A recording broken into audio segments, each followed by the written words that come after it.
Thank you for joining us. Today I have Kathy Rodabaugh and Mimi Woods, who is here to tell us about their breast cancer journey. Welcome, both of you. Hopefully I did okay with the names. You did perfect. Excellent, Perfect. excellent. So let's talk mother and daughter, and let's talk a little bit about some of the things that you guys have been through. Let's go ahead and start with you, Mimi. Tell us a little bit about what's been happening.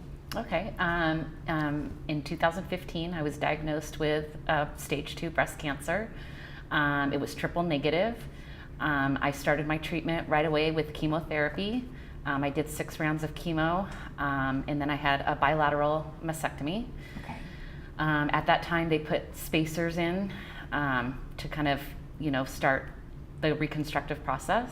Mm-hmm. And then after surgery, I had 2 more rounds of chemotherapy, and then finally reconstructive surgery. So let's talk about the treatment itself. I mean, chemotherapy, you hear a lot of things about it. What are some of the things that you were feeling, during, maybe, let's talk about anticipation before, and then during, and then after. I tried to keep positive, like at all times. I knew going into it, it wasn't going to be fun. I'd heard lots of things about the side effects, but I really tried to keep as positive as I could. Right. My body tolerated the chemo pretty well. I was able to go back to work the very next day. Wow. And it was about the 3rd or 4th day after that I would just be really fatigued. Okay. And that's about as bad as it got for me, just really, really fatigued. Okay. But other than that, I tolerated it pretty well. I lost my hair, Right. of course, which was challenging, but Right. other than that. That's not bad to hear. I mean, sometimes you hear people are really sick for quite some time. So do you feel it was because of just your body reacting, or maybe it was the positive attitude? I mean, a lot of people don't feel so good about it, and then maybe that did help you. Yeah, maybe a little bit of both. My constitution and then my attitude helped as well. Okay. I told everybody that what was going to get me through it the best is if I kept everything as normal as possible. Okay. So if I could go to work, I wanted to go to work. If I could go out, I wanted to do that. Mm-hmm. I had a really good support system at work. So when I went in the morning, if I felt tired, I knew that there would be somebody there to cover for me. That's great. Yeah, That's which great. I didn't need to do, but I knew it was there, so that Right. helped. Yeah. And then the process, we were talking beforehand, so from the start of you being diagnosed to the very end, how long was the process? It was about 1 year from diagnosis to reconstruction. Okay. Okay, and this is your mother. This is my mom. Okay. and ironically, 2 years after she was diagnosed, you were diagnosed. I was. Wow. I was, and I was shocked. Yeah, I would imagine. So tell me your story. But I have to go back. For years I've had calcifications in my right breast, and they've always watched them, and they never changed. It was never a problem. Occasionally I'd have to go in for a 6-month checkup, just to be sure. But this last time, in January, I went in for a mammogram, and there was a new calcification. They weren't particularly worried, but they said, come back in 6 months because we want to check it. And when I did go back, it had changed, and it didn't, they didn't like the way it looked.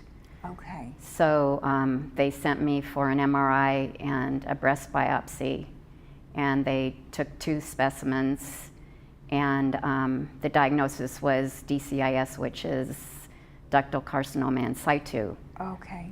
And then Dr. Curcio, because she's very thorough and very caring, she called me and said, you have a lot of calcifications. I'd like to have you go back and do more breast biopsies. Mm-hmm. So they did 3 more specimens. And then at that point, she called me and said, they're all high grade. It worries me. She said, I think you should consider having a mastectomy. Oh, wow. So, I told her, I thanked her, and then I, talked to my family, and Mimi said, Mom, I had a double mastectomy. You can do that too. Right. And so after consideration, I decided to go ahead and do the double mastectomy. It's just peace of mind that Right. you wouldn't have to go back or worry that the other breast would be affected Exactly. later on. Exactly. So I did that, and it was great to have had her go through it first, although it should have beat the mom. Right. But she, had experienced it, so she could tell me what to expect, and it was really helpful to Right. me Right. to know that. Now, Dr. Curcio also had diagnosed you at that time, correct? Yes. Okay. Yes. Okay. And so obviously you wouldn't have had it any other way but to have Lisa do that, right? Right. Okay. Right. All right. I mean, Mimi thought the world of her and got such great care. I didn't even think about going to anybody else. Okay. What made Dr. Curcio so special? Dr. Curcio just has a really caring bedside manner, but she's also very upfront and frank. She doesn't beat around the bush. She tells you exactly what's going on, but she has a really caring way of doing it. You trust her. You trust what she's telling you. You trust her advice. Right. And you trust that she cares about you. Yes. Well, right, and that's really important for sure, is to make yourself, hopefully your doctors make you feel very important and that they do care. Yes. Because then you always want to go back and, Right. and listen to what they have to say. Yes. Some people think that breast cancer pretty much falls in the hereditary column, but that's not always the case in your case for sure, right? Right.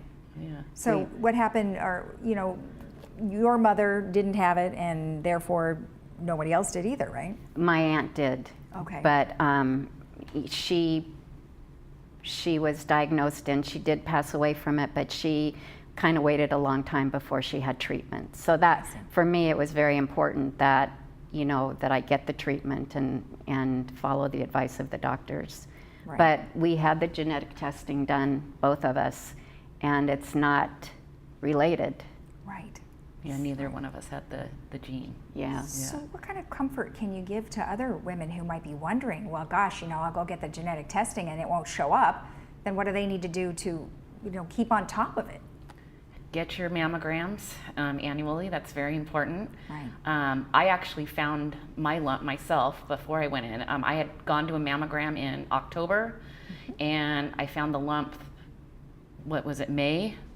And it was already stage 2. So the mammogram in October was completely clean, and then, so self-exam is really important. I wasn't very good at self-exam, but I happened to have caught it, which I'm thankful for. So Absolutely. And then calcification, what causes that? I have dense breasts, and people with dense breasts tend to get these calcifications. Okay. that is something that runs in our family. Yes. Okay. Yes. Okay. And most of the time there'll be no change and not a problem, but that's again why it's important to go have your mammograms every year, because there can be a change. Right. Now, a mammogram, can that tell you whether or not you have dense breasts or not? Yes. Is that how Yes. you would find out? Because I wouldn't know otherwise. How would you know? Yes. Okay. And then usually if you do have dense breasts, they have you do ultrasounds annually as well. Oh, instead of a mammogram, or No, in addition to. Okay. Okay. All right. Great. Just to keep a closer look on things. Okay. And then now I know you said you had a different treatment than Mimi. I did. So now you're on a medication, right? Tamoxifen, Okay. which is a hormone receptor blocker, because Okay. I am HR positive, so it's important for me not to have, any hormones that will feed any cancer that would show up in my body. I see. So it Okay. keeps that at bay. Although I am cancer free, Yes. they can never be 100% positive that you are. They think they got everything, but microscopically there could be, something that got loose. And so, it's just important to do everything you can. Okay. All right. And some of the things that you both have identified is that you are now having menopausal types of reactions, which you're like, wait a second. So what are some of the things that you're experiencing? It's just the only thing I experience is just hot flashes, and they just come and go, but for me, it's not a problem. I have a good attitude about it. I'm very thankful that there's medicine that can help me, and I just go on and live my life, Right. So it doesn't matter if you're a little warm, occasionally. Well, we were talking about the personal fans. I mean, good thing we have those, right? Right. Okay. And then Right. how about yourself? What kind of treatment are you on now? I'm done with treatment. Oh, completely. Yeah, All I right. did. The chemo did put me into a premature menopausal state. Okay. So I am taking a hormone. I have a hormone patch that helps with Okay. the heat flashes and those types of Okay. symptoms. But other than that, I'm done with treatment. Other I just than have my follow-ups. follow-ups. Okay, yeah. right. So both of you have follow-ups. And then do they kind of, are they further apart after a period of time for follow-ups? Like, Yes, like right now I think it was 3 months to start, and now I'm at every 6 months. okay. That's been the same for me. Same for you, Yeah. okay. And I think Okay. once you hit the 5-year mark, it goes Okay. further apart. Okay, all right. Well, did I miss anything? I don't think so. Well, you guys are so brave to come on. Thank you so much, and congratulations to both of you. Thank you. Thank you. I'm sure that our interview will help many women. Yes, thank you for So- letting us tell our story. All right, thank you. Yeah. And thank you for joining us.